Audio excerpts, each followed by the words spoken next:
또 주보 참고하시면서 또 말씀 들으시기 바랍니다. 오늘 말씀의 제목, 우리가 꿈꾸는 교회 6번째, 신앙을 전수하는 교회, 이런 제목으로 말씀 나누겠습니다.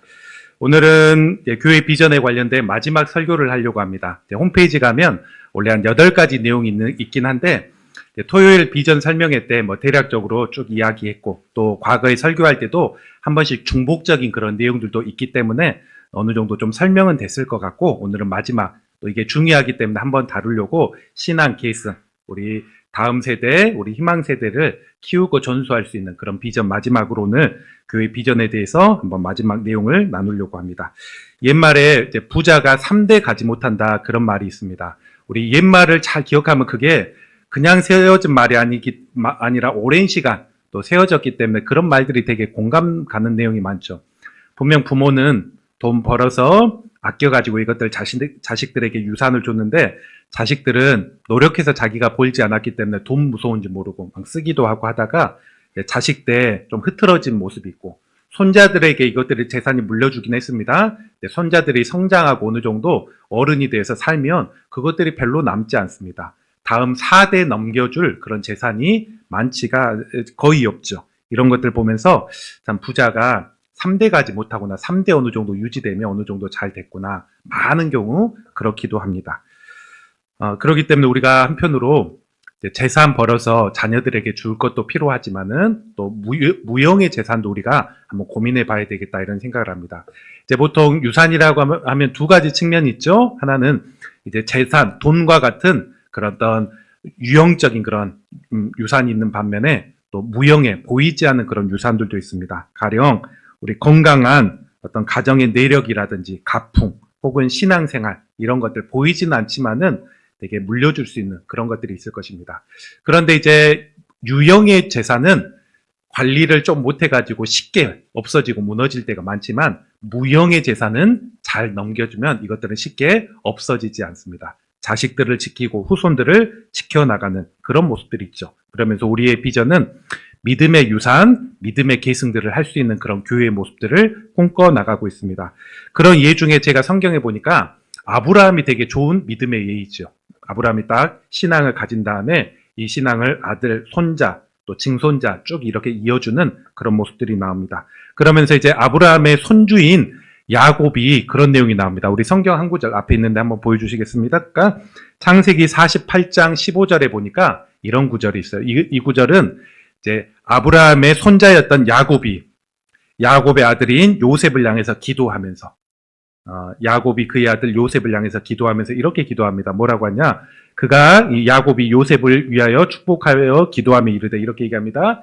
내 조부 아브라함과 아버지 이삭이 섬기는 하나님, 할아버지의 하나님, 저희 아버지의 하나님, 그리고 나의 출생부터 지금까지 나를 기르신 하나님, 나를 모든 환난 중에 건지신 여호와의 사자께서, 하나님과 그의 사자께서 이 아이들 요셉을 비롯한 그 형제들 가운데 자식들에게 복을 주시고, 또 그 자식들도 조상들의 이름을 부르고 조상들의 하나님의 이름을 부르고 계속해서 살 수 있도록 그렇게 기도하고 축복하는 그런 내용이 나옵니다. 이 구절 보면 믿음의 4대가 나오죠. 아브라함, 이삭, 야곱, 그리고 요셉을 비롯한 그의 형제들 가운데 이들이 그 조상들의 이름을 부를 줄 알고 또 그들의 하나님의 이름을 부를 줄 알고 계속해서 살도록 언약을 받았고, 아브라함의 언약이 계속해서 후손들 가운데 이어져 나가는 그런 내용을 보게 됩니다. 우리 교회가, 올리브 교회가 왜 세워졌습니까? 여러 이유가 있기는 있지만은 우리는 신앙을 우리 안에 끝내지 않고 이것들을 더 잘 계승하고 이어주기 위해서, 또 이런 노력들을 더 잘 감당하기 위해서 우리 교회가 세워졌고, 또 이를 향해서 앞으로 더욱더 노력해 나갈 것입니다. 오늘 우리가 여호수아 4장을 한번 읽었는데, 4장에 보면 그와 관련된 그런 내용이 나옵니다. 성경에 찾아보면 이런 예가 많아요. 부모는 되게 신앙이 좋았는데 자식들은 신앙이 좀 없거나 있지만 되게 희미한 그런 예가 사실 많죠. 부모가 좋지만 자녀들이 별로 좋지 않는. 근데 오늘 본문에 보면 그 세대는 반대입니다. 부모는 모세와 함께 있으면서 불순종하고 또 여러 가지 또 하나님 보시기에 합당치 못했던 그런 삶들을 살았다면, 그 자녀 세대는 훨씬 더 좋은 믿음으로, 부모보다 더 좋은 믿음으로 가꾸고 살아려고 했던 그 세대가 오늘 여호수아와 함께했던 세대, 사장의 주역이 되는 그런 사람들, 바로 이 사람들입니다. 이들을 보면서 우리가 한번 신앙의 계승을 어떻게 할지, 또 유산을 어떻게 남길지 이를 한번 오늘 본문 통해서 배우려고 합니다. 4장의 내용은 어떤 내용이냐면, 이제 이스라엘 백성이 이제 광야 생활 40년 가까이 생활을 다 마치고 이제 약속의 땅인 가나안 땅에 드디어 이제 입성하는 그런 장면입니다. 가나안 땅, 하나님이 원래 주시는 땅은 요단강이 있다면 요단강의 서쪽에 원래 주신 땅입니다. 지도 한번 보여주십시오. 자, 지도 보면 여러분 왼쪽에 지도를 보면 왼쪽에 지도를 보면은 쭉 이제 이스라엘 광야에서 이렇게 좀 방황을 했어요. 시내산에 도착하고 쭉 이렇게 방황한 다음에 마지막 약속의 땅. 그리고 저기 쭉 보니까 이게 요단강 이제 건너면 하나님이 원래 주려고 했던 약속의 땅. 그리고 실제적으로는 요단강 서쪽을 주려고 했는데 동쪽에 더 거하긴 했죠. 두 지파 반이 요단강 동쪽에 거 있고, 이제 나머지 지파가 요단강 서쪽에 거 있고, 이제 요단강 지나가지고 이제 서쪽으로 들어가려고 합니다. 오른쪽 그림, 요단강이 있다면 이런 식으로 쫙 이렇게 들어갔어요. 이제 이미 오늘 4장에는 요단강이 딱 지나고 이후에 있었던 내용에 대해서 나옵니다. 근데 성경 찾아보니까 이런 식으로 요단강을 지났습니다. 어떻게 지났냐? 가장 앞에는 제사장들이 있었는데 그 제사장은 하나님의 언약궤, 여호와 궤, 그 하나님 임재를 상징했던 그 궤를 딱 이렇게 메고 이렇게 가장 앞장섰습니다. 그리고 이제 1km 뒤에 선봉대가 섰는데 두 지파 반의 군인들. 이 두 지파 반은 누구냐? 요단강 동쪽에 살려고 했던 그 사람입니다. 그래서 이 므낫세 반지파, 루벤 갓지파는 요단강 동쪽에 살았어요. 원래 요단강 서쪽으로 걸어갈 필요는 없죠. 근데 약속하기를 우리가 가족들은 다 여기 있지만 군인들은 요단강 서쪽 다 동일하게 건너서 전쟁하겠습니다 해가지고 이들이 군인들이 가족들은 넘어오지 않고 이 군인들은 가장 선봉에 서가지고 앞장서서 요단강을 이제 건너게 됩니다. 그리고 그 뒤에 본대, 이제 이 두 지파 반을 제외한 나머지 지파의 뭐 군인들, 가족들, 사람들, 이런 모든 사람들이 이런 대열로 쭉 이런 대열로 지나게 됩니다. 언약궤를 맨 그 제사장이 요단강에 발을 딱 담갔어요. 그럴 때 이제 오늘 본문 전후에 보니까 물이 딱 끊기게 됩니다. 물이 끊기게 되고 이 물이 말라버리는 그런 모습들이 있죠. 요단강은 네, 뭐 아신 분은 아시지만은 물 수위가 굉장히 많이 왔다 갔다 했습니다. 장마철 우기가 되면 이제 깊은 곳은 약 한 4m 정도가 넘어가가지고 보통 사람들이 잘 건너기 어려운 그런 깊은 강이 됩니다. 반면 건기, 좀 말라버리는 그런 곳이 되면 한 1m에서 뭐 2m가 채 되지 않아서 사람이 좀 노력하면 건너기 쉬운 그런 강의 수위를 가지고 있습니다. 그런데 오늘 앞에 있는 본문 여호수아서 3장 15절에 보니까 어떻게 되어 있느냐? 지금 계절은 이 시기는 곡식을 거두는 시기로 물이 넉넉하더라 표현합니다. 사람이 건널 수 없다는 거예요. 물이 넘쳐가지고 지금 이 곡식 거두는 시기는 우기 때 비가 많이 오고 물이 넉넉해가지고 사람이 거기 빠지면 죽기 때문에 건널 수 없는 시기라 이렇게 표현합니다. 그런데 하나님께서 하나님의 명령에 따라 언약궤를 가지고 간 제사장이 들어가자 물이 딱 끊기고 말라버리는 그런 기적들이 있습니다. 이 대열에 따라 다 지나가게 됩니다. 그러면서 하나님께서 이런 명령을 하십니다. 여호수아와 그 백성들에게 말하기를 지금 제사장이 서 있는 곳에서 큰 돌 12개를 취하라고 합니다. 각 지파가 한 명씩에서 12개의 큰 돌을 지금 제사장이 요단 강가에 지금 한가운데 있는데 거기에서 큰 돌을 가져다가 12개를 가져다가 취하라. 그래서 요단강 서쪽으로 가서 지금 묵을 곳, 오늘 밤 잘 곳 거기에 12개를 다 세우라 얘기합니다. 비석을 세우라. 이것들을 세우라. 여호수아가 순종해 나갔죠. 왜 이것들을 세우라고 하는가? 이제 이후에 살펴보려고 하지만 이 증거를 삼기 위해서 하나님이 과거에 홍해를 마르게 하시고 건너가게 하셨듯이 요단강도 또 마르게 하시고 건너게 하셨는데 요단강에 있는 돌들을 가져다가 육지에 딱 둠으로써 12개 둠으로써 이 증거를 삼기 위해서 이것들 가져와라 이렇게 얘기합니다. 그러면서 여호수아와 각 지파 대표 한 명씩은 순종해서 12개 돌을 가져다가 강에서 가져다가 끙끙했겠죠. 무거운 돌, 큰 돌 가져다가 했기 때문에 이것들을 이제 유수갈 곳 가운데 첫날 밤 잘 곳 가운데 세우는 것을 보게 됩니다. 그런데 여호수아는 한 가지 더 나갔어요. 오늘 성경 잘 봐야 되는데 우리 성경 꼼꼼하게 보지 않으면 이 정도만 넘어가는데 9절에 보니까 기념비를 한 번 더 세워요. 어떻게 하냐? 9절도 한번 봅시다. 자, 마지막 절 9절에 보니까 여호수아가 또 요단 가운데 곧 언약궤를 맨 제사장이 발에 선 곳에 12돌을 또 세웠습니다. 또 가지고 세워서 오늘날까지 그 돌이 거기 있었다 얘기합니다. 즉 쉽게 얘기해 보면 지금 하나님의 명령에 따라 제사장들이 서 있는 발 있는 데서 12개 돌을 가져다가 육지에 세웠고 육지에 있는 돌도 12개를 가져다가 여호수아가 조금 더 나아가서 그 지금 언약궤를 맨 그 제사장이 있는 곳에 또 돌을 세웠다는 것입니다. 총 24개의 돌, 두 군데 이 기념비를 세워나갔다 이렇게 이야기하고 있습니다. 이렇게 하면서 오늘 본문이 이렇게 맞춰나가죠. 하나님은 왜 우리가 보려고 하는 거 하나님은 왜 돌을 가져다가 기념비를 세우라고 했을까요?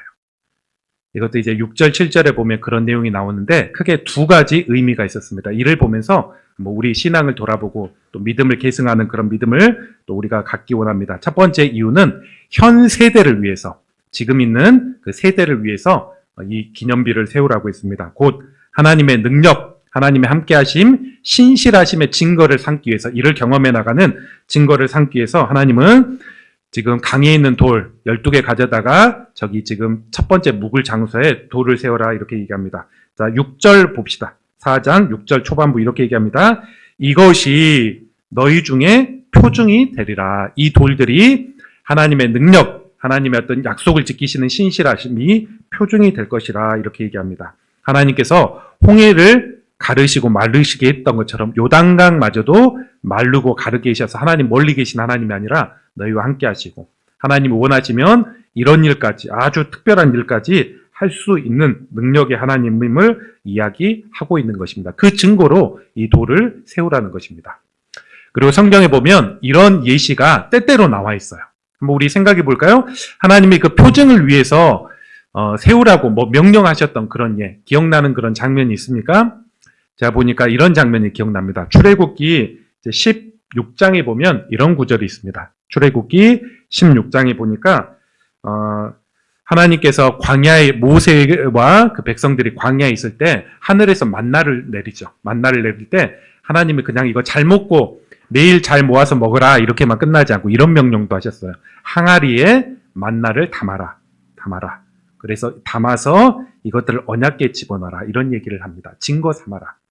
너희가 기억으로만 끝나지 않고 너희를 위해서, 너희 후손을 위해서 하늘에서 먹을 것을 내림으로 하나님이 너희를 생존하도록 먹고 살 수 있도록 도우셨던 그런 흔적들, 그리고 하나님은 이스라엘 백성을 계속해서 이렇게 할 것임을 증거, 표징으로 삼으라고 흔적을 남기라는 그런 내용이 있습니다. 유사한 내용이죠.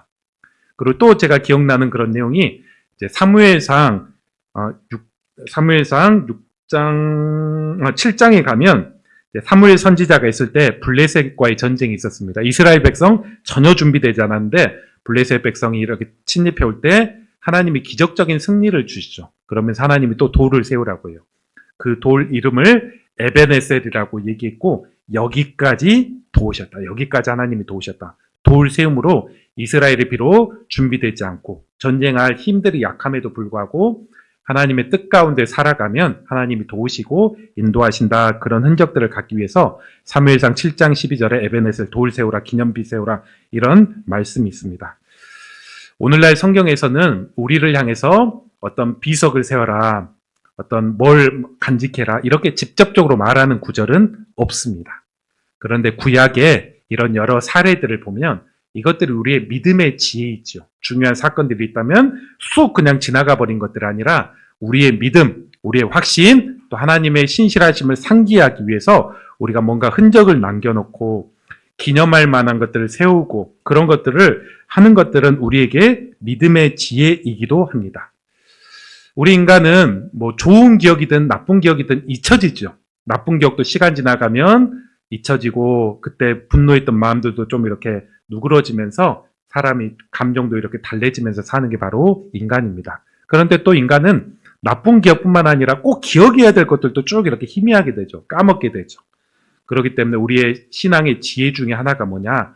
우리가 은혜 받은 흔적들이 있고 또 하나님이 역사했던 그런 흔적들이 있다면 이를 잘 또 기억하고 간직해 나가려고 하는 것들, 이것들이 우리가 한번 신앙의 그런 지혜일 것입니다. 믿음의 지혜일 것입니다.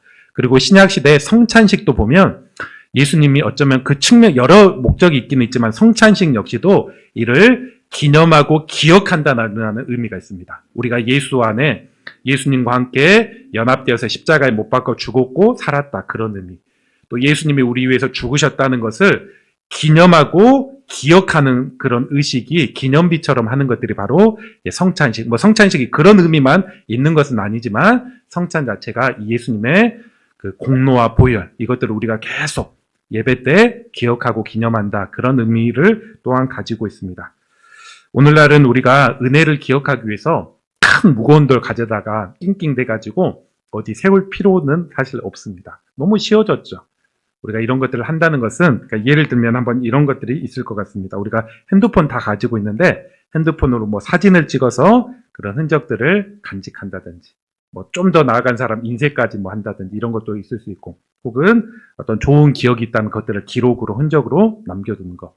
제가 어제 수련회 끝나고 저희 큰애한테 한번 물어봤어요. 큰애야, 너 일기 한번 종종 쓰니? 안 쓴대요. 네. 뭐 쓰라는 건 아니었고, 수련회 때 은혜 받았던 것들이 있으면 이것들을 한번 흔적으로 남겨놓으면 인생을 좀 더 이렇게 가볍게 살지 않고 또 깊이 살 수 있다. 뭐 이런 것들도 우리의 은혜의 기념들을 할 수 있는 그런 매개체가 되기도 하죠. 사진 한번 띄워주시겠습니까? 제가 과거에 어떤 사진이냐. 설교 때 제가 뭐 사진 하나 여기, 제가 이거는 최근에 총신대 한번 가가지고 뭐 어떤 사진 하나 띄워줄까 이렇게 하다가 최희문 장로님하고 같이 제가 끌려가가지고 총신대 총장님 만나고 이렇게 얘기했는데, 그때 찍었던 그런 사진 좋은 추억이었습니다. 이런 것들도 기념하려고, 내가 학교 방문하고 총장님하고 이런저런 또 교제하고 있었지. 근데 또 여러분도 참고 이러 하면 좋은데, 사진 뒤에 두 분이 계세요. 얼굴 누구신지 모르죠? 저 두 분이 한국 신학계의 거장들입니다. 한 분은 박형룡 박사라고 해가지고, 사진 박형룡 박사라고 해가지고 한국 그 신학 조직 신학, 그러니까 교리 체계를 다 만드시고, 최초로, 지금은 오래된 책이기 때문에 많이 보지는 않지만은 그 조직 신학 처음에 다 만드신 박형룡 박사, 그리고 왼쪽이 박윤선 박사라고 이제 창세기부터 요한계시록까지 모든 성경 다 주석하셨던 분, 합심대 세우고 이 두 분이 이제 총신대 처음에 세우셨는데, 딱 사진, 저것도 보면서 저렇게 사진으로 남겨두니까 후세들이 저 두 분이 우리 총신 신학을 만드시고 정리지, 이거 보면서 저런 시기가 있었지. 우리 이제 50년대, 60년대, 저분들이 거의 70년대까지 사셨는데 저렇게 사셨지. 이런 흔적들도 후세대들도 보면서 그런 흔적들, 믿음의 기념비들, 이런 것들이 본인들에게도 좋고 후세들에게도 되게 기억날 만한 그런 내용이겠다, 이런 생각을 한번 해보게 되었습니다. 그리고 주목해서 볼 수 있는 것은 여호수아가 하나님이 기념비 세우니까 그렇게 한 다음에 여호수아가 독자적으로 강 안에 기념비를 세웠다는 것입니다. 지금 물이 이제 다시 찰 때 싹 덮어버리면 그 돌은 보이지는 않죠. 그럼에도 불구하고 이 돌을 강 안에는 또 기념비를 두라는 것입니다. 그러면서 점점 수위가 낮아지면 보일랑 말랑하고 좀 보이는, 오늘 성경 구절 마지막에 보니까 오늘까지 있더라 이렇게 표현한 거 보니까 그 돌이 가뭄이 되면 이제 좀 약간 맵게 보이고 좀 그랬던 것 같습니다. 이런 흔적들이 있습니다. 이게 기념비를 남기는 사람의 신앙의 모습이지 않을까. 우리가 평소 일상을 살아가다 보면 이 기념할 만한 그런 일들이 잘 기억나지 않습니다. 분주하게 살고. 그런데 우리 인생에 가뭄이 있고 수위가 낮아지고 이렇게 하면 그런 기념할 만한 그런 일들이 보여지기도 하고 느껴지기도 하고, 하나님의 이런 선하신 그런 손길들이 있었구나, 이를 우리가 배워나가는 것을 보게 됩니다. 이처럼 우리 인생에 우리 자신을 위해서, 우리 신앙을 위해서 기념비를 뭐가 됐든, 뭐 일기가 될 수 있고 사진이 될 수 있고 여러 가지가 되고, 이런 것들 여러분이 또 기념하고 생각해 나가는 그런 신앙을 가지시기 바랍니다. 그리고 두 번째, 더 중요한 이유, 왜 하나님이 기념비 세우라고 했냐? 바로 이 현 세대뿐만 아니라 자식 세대를 위해서 기념비를 세우라고 했습니다. 곧 신앙의 계승 전수를 위해서 이 기념비를 세우라고 하는 것을 봅니다. 자, 6절 하반절 다시 봅시다. 자, 표징이 되리라 하면서 현 세대에게 표징이 될 뿐만 아니라 그 다음 구절 보니까 후일에 너희 자손들이 물어 이르되, 이렇게 묻습니다. 이 돌들이 무슨 의미입니까? 아버지, 할아버지, 이 돌들이 왜 이렇게 12개 이렇게 큰 돌들이 세워졌습니까? 어디에서 온 것입니까? 모양 보니까 어디 물에서 나온 것 같은데 이건 뭡니까? 이렇게 물어볼 때가 있을 것인데 7절 그들에게 이르기를 요단 물이 여호와의 궤 앞에서 끊어졌다. 이것들을 하나님께서 이 큰 일들을 너희 조상들 가운데 또 이 우리 이스라엘 백성들 가운데 이렇게 행하셨느니라. 이게 영원한 증거물이다. 증거 보여주십시오 하면 보여줄 거 없었을 것인데 이게 바로 증거다 하면서 12개의 돌, 요단 가운데서 다 가져왔다. 이렇게 얘기하는 증거들, 후세를 위한 그런 증거가 될 것이라는 것입니다.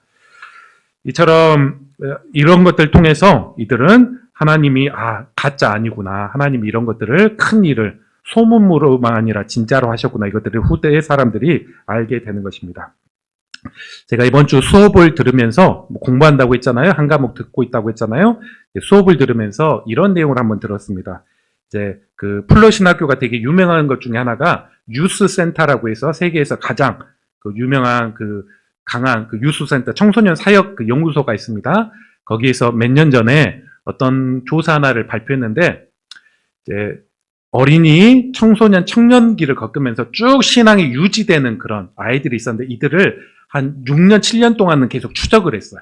추적을 해서 신앙을 미끄러져 버린 이들, 청년 때 20대 중후반이 되어도 계속해서 신앙을 유지하면서 어느 정도 살아간 이들을 쭉 이렇게 연구했는데 이들을 보니까 한 6가지 모두 공통적인 특징은 아니었지만 이런 요소들이 나타난 그런 내용들이 있었다는 것입니다. 6가지 정도의 그런 요소. 근데 이것들을 들으니까 제가 되게 공감이 되었습니다. 우리에게도 삼을 필요가 있겠다. 한번 제가 짤막하게 한번 6가지 얘기해 보겠습니다. 물론 미국 이야기이긴 하지만은 이런 특징들이 있었습니다. 첫 번째, 신앙이 계승되는 아이들은 부모와 친밀했다. 그러니까 친했다는 얘기죠. 일상적인 얘기들이 대화도 가능하고 물리적으로 함께할 시간은 적을 수 있지만은 그런 마음의 친밀함, 데이트함, 이렇게 자녀들과 그런 친밀함이 있었다. 대화가 됐다. 두 번째, 신앙이 유지되고 계승된 아이들은 부모님 외에도 청소년기, 청년기에 2명 이상 신앙의 멘토가 있다. 이런 어떤 특징들을 갖고 있는 이들이 많았습니다. 부모가 아니라도 선생님일 수 있고, 신앙 선배일 수 있고, 또래 신뢰할 만한 친구일 수 있고, 이런 사람이 2명 이상 또 있었다는 거예요.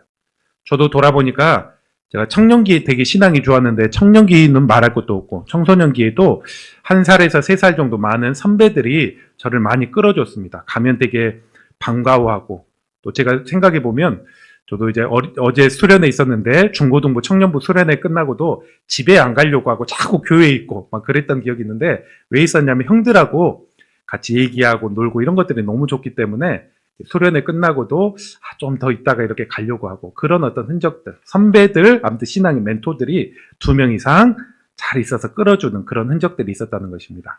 세 번째 내용, 아이들이 개인적으로 하나님을 체험해 나간 것이 있었습니다. 그 체험이라는 것은 큰 그런 거는 아닐 수 있어요. 기도응답이라든지 간절했는데 기도응답 되는 거, 수련회 때 은혜 체험하는 거, 어떤 신앙생활 하면서 좋은 보람이나 기억들 이런 것들이 분명 어떤 시기에 있었던 그런 아이들이 많았다.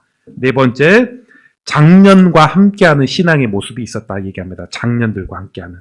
우리처럼 장년들과 함께 예배를 매주는 아닐지라도 간헐적으로 드려보았다든지 장년부에 봉사를 했다든지 반주라든지 이런 것들을 했다든지 이렇게 하면서 장년들의 신앙을 조금이라도 스며든 이들이 신앙의 안정감이 있었다는 것입니다.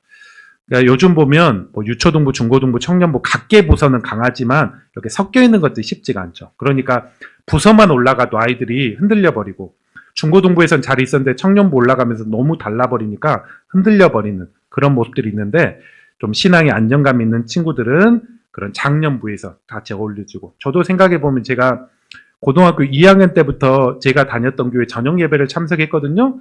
주일 7시에 저녁 예배가 있었는데 그때 고등학교 2학년 때부터 참석을 했는데 그게 제게는 많이 장년 신앙을 제가 이해하고 배우고 청년기 때도 그랬고 그런 것들을 도움을 받았던 그런 것들이 있는 것 같습니다. 다섯 번째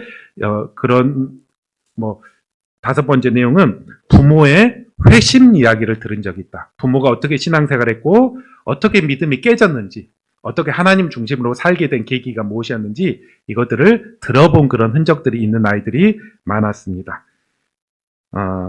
그러면서 우리의 부모님, 우리의 또 할아버지, 할머니가 이렇게 또 신앙생활에서 나도 이어가야 되는구나, 이런 것들을 갖게 되었습니다. 그리고 여섯 번째, 마지막으로 아이들이 독자적으로 활동할 수 있는 그런 그런 결정권들이 있었습니다. 예를 들어보면 교회에 쇼파를 어떻게 할지 이것들 결정하려고 합니다. 그때 한 교회에서 어떻게 결정을 했냐.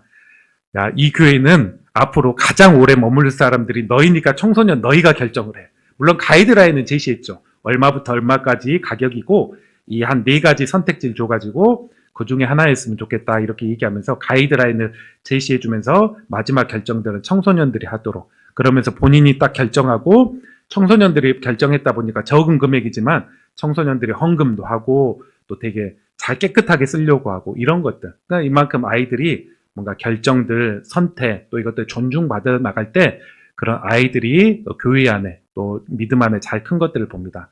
6가지 공통점은 아니에요. 모든 요소를 다 있는 건 아니에요. 그런데 꾸준히 신앙을 잘 이어가는 것들 보니까 이 6가지 중요한 그런 특징들. 아마 제가 볼 때 수업 중에 제게 6가지라고 얘기하진 않았거든요. 쭉 몇 가지를 얘기했는데 제가 제가 좀 인상적이어가지고 정리했던 게 한 6가지였는데 이런 요소들이 있었던 것 같습니다. 이것들을 한번 우리에게도 한번 적용해 볼 수가 있겠죠. 우리 가정에게도 교회에게도 한번 적용해 볼 수 있을 것입니다. 여호수아와 함께 했던 사람들은 이런 신앙의 유혹들이 다 봅니까 찾아볼 수 있었습니다. 분명 부모와 함께 신앙생활 하는 것들도 있었고 그런 멘토들도 있었고 뭐 이런 여러 모습들이 있었는데 사사기에 가면 이런 모습들이 점점 깨져갑니다. 사사기 2장에 보면 이제 이 사람들이 가나안 땅에 도착해서 할 일이 너무 많죠. 집도 지어야 되고 농사도 지어야 되고 이제부터 하기 때문에 할 일이 많기 때문에 점점 자녀들에 대해서 친밀감도 신앙 교육도 점점 잃어버리고 그러더니 부모 신앙 따로 자녀 신앙 따로 이런 모습들이 되어버리게 됩니다. 모세가 바로 왕에게 가서 애굽 바로 왕에게 가서 하나님이 우리에게 광야에 가서 제사 드리고 예배하라고 했습니다. 이렇게 우리를 보내주십시오 얘기할 때 바로가 그런 타협안을 제시합니다. 처음에는 안 된다고 했다가 이런 타협안을 제시합니다. 좋다. 너희들만 가라. 어른들만 가라. 너희 자식들은 여기에 두고 어른들만 가라. 이것이 좋으니라 이렇게 표현하였습니다. 그런데 저는 바로의 이런 말들이 어쩌면 이 세대를 향한 사탄의 전략이겠다 생각합니다. 어른들 너희들은 신앙생활해라. 대신 자식들은 그냥 신앙생활 안 하든지 이런 부족한 모습으로 계속 살도록 하여라. 제가 전에 알던 장로님이 과거 이제 교사를 할 때, 젊을 때 교사를 할 때 자식들, 교사하다 보니까 일찍 가야 되잖아요. 근데 자식들은 늦잠 자려고 하고 좀 꾸물거리고 하니까 부모님들이 교사인데 자꾸 늦습니다.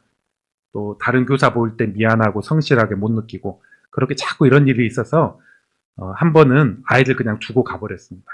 다음 주도 또 두고 가버렸습니다. 그러면서 이것이 습관이 되어서 아이들은 교회 안 가고 부모님만 교회 가고 그러면서 이제 아예 신앙생활을 하지 않는 그런 모습들. 이런 모습이 바로가 했던 그런 전략이기도 하고 사탄이 했던 그런 전략이기도 합니다. 여러분은 그렇게 하시지 마시기 바랍니다. 우리가 손해보는 한이 있더라도 우리가 더 피곤해지는 한이 있다고 할지라도 자녀에게 신앙을 전수해주고 우리는 신앙의 유지가 어느 정도 되잖아요. 기성세대들은 떨어져도 그래도 기본기는 유지가 될 수 있는 그런 신앙인데 우리는 우리 자녀들 위해서 우리 기성세대가 조금 더 양보하고 올리브교회는 좀 그럴 것입니다. 자녀들 먼저 신앙 먼저 생각해 나가고 둘 중에 하나를 선택해야 된다면 자녀 먼저 신앙을 선택해 나가고 그리고 제가 다음 주부터 이제 설교 본문은 이제 우리 희망세대 그 공과 본문하고 보통 맞춰서 좀 하려고 해요. 그 본문 저도 먼저 읽어보고 동일한 본문으로 가야지 가정예배 하기도 좋고 오늘 가정예배지도 한번 참고해 보시되 가정예배 흐름도 하기도 좋고 할 수 있을 것 같아서 다음 주부터는 어떤 본문으로 할까? 저도 사실 제가 정했던 본문 창세기 오늘은 마태복음 1장부터 몇 절까지 그 다음 본문 이런 식으로 저도 시리즈로 하면 본문 잡기도 편하고 하는데 그것보다는 주일학교 그 희망세대 본문으로 제가 할 수 있으면 계속해서 그 본문으로 쭉 이렇게 할 수 있도록 저도 그렇게 해 나가려고 합니다. 우리가 그러면서 또 고민해야 될 세대는 비단 어린이, 청소년, 청년만 아닙니다. 제가 지금 많이 기억나는 게 30대, 40대 그 젊은 그런 어떤 부부들의 신앙들, 부부라고도 할 수 있고 결혼 안 한 사람이라고도 할 수 있고 이 아이들의 부모들 신앙들을 더 많이 고민해 봅니다. 이번 주 제가 어떤 여자 집사님을 만났어요. 청년 때 같은 또래 4명과 단짝으로 교회에서 함께 신앙생활을 했습니다. 4명과 그 집사님 포함해서.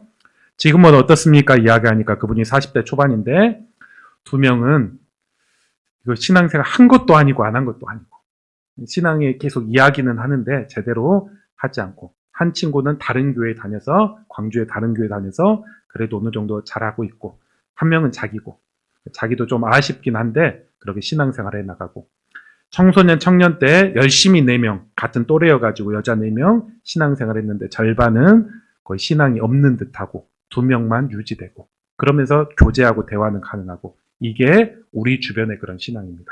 우리 주변. 부모님은 장로님, 권사님임에도 불구하고 그 자녀 30대, 40대는 교회를 안 다니는 경우도 많고, 다니더라도 되게 부모님과는 너무나 미흡한 그런 신앙의 그런 모습들.